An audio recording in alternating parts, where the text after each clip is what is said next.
Outra informação relevante, ainda voltando para a gente entender o que se passa na Venezuela. O Conselho Nacional Eleitoral, que apura a eleição lá, entregou à Suprema Corte, ao Supremo Tribunal Federal da Venezuela, as atas das eleições presidenciais, dizendo que o presidente atual, Nicolás Maduro, foi reeleito. Bom, será que agora então termina a discussão aí? Professor Paulo Nicole Ramírez, cientista político aqui da PESP São Paulo e também da SPM, aqui conosco. Professor, obrigado aqui por atender o jornal Nova Brasil.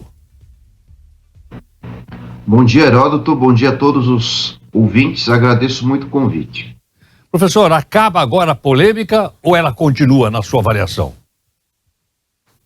Eu diria que é mais lenha na fogueira, né? Vale dizer que o atual presidente da Venezuela, o Maduro, demorou cerca de 8 dias, né, para enviar essas atas, apenas após toda a conturbação, também promovida pela extrema-direita da Venezuela, na figura do Edmundo Gonçalves.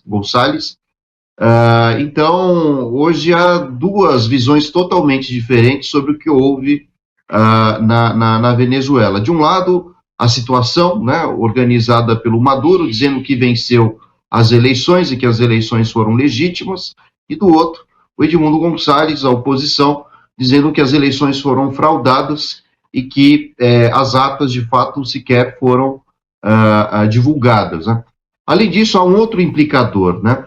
A oposição, enfim, influenciada, inclusive, pelo imperialismo norte-americano, passou a divulgar atas com a afirmação de que foi a vitoriosa do processo eleitoral na Venezuela. Porém, os Estados Unidos literalmente compraram essa tese sem que houvesse também nada que justificasse a veracidade dessas atas da oposição. Então, é uma disputa onde não há inocentes. E vale lembrar também que o Edmundo Gonçalves, ele foi um agente, né, uma pessoa financiada, inclusive, pela CIA, durante a Guerra Fria e durante as ditaduras na América Latina, e foi responsável também por chefiar a organização de perseguição e tortura de muitos esquerdistas aqui na América Latina, né? Então vejam que o cenário não é muito propício à democracia. De um lado, Maduro segurando a divulgação dessas atas, o que retira a transparência do processo eleitoral, e do outro, provavelmente também, uma direita divulgando informações que não há nada que comprove que sejam verídicas também.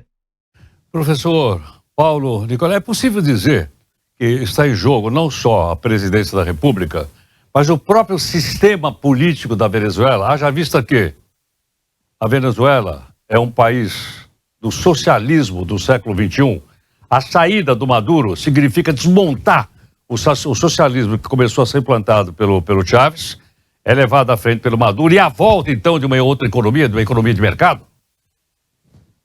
Inclusive, essa é uma das justificativas para o Maduro buscar manter o poder a todo custo, de cercear, inclusive, a participação de outros candidatos nesse mesmo processo eleitoral, de prender opositores políticos, exatamente porque a economia da Venezuela ela é controlada, em boa medida, pelo serviço público, por empresas estatais, sobretudo a produção petrolífera. Além disso, muitos desses dividendos vindos do petróleo, ou os lucros vindos do petróleo, são diluídos, né, na forma de benefícios sociais, educação, saúde, enfim, programas de moradia, saneamento e assim por diante.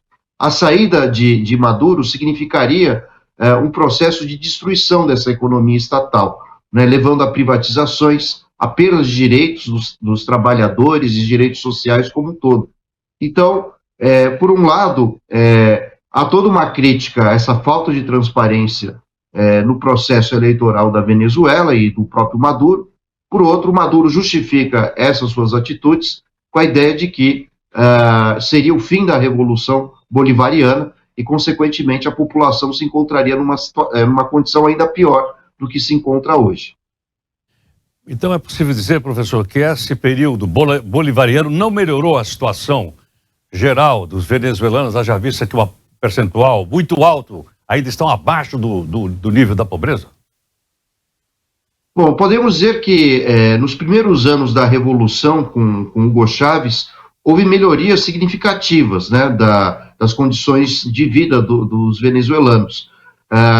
Enfim, construções de casas populares, saúde, educação, de fato, para os mais pobres houve melhorias, né? No entanto, com os embargos econômicos norte-americanos na produção de petróleo da Venezuela, o dinheiro parou de entrar, mesmo aqueles que no passado foram beneficiados pelo Hugo Chávez, hoje já não são mais pelo Maduro.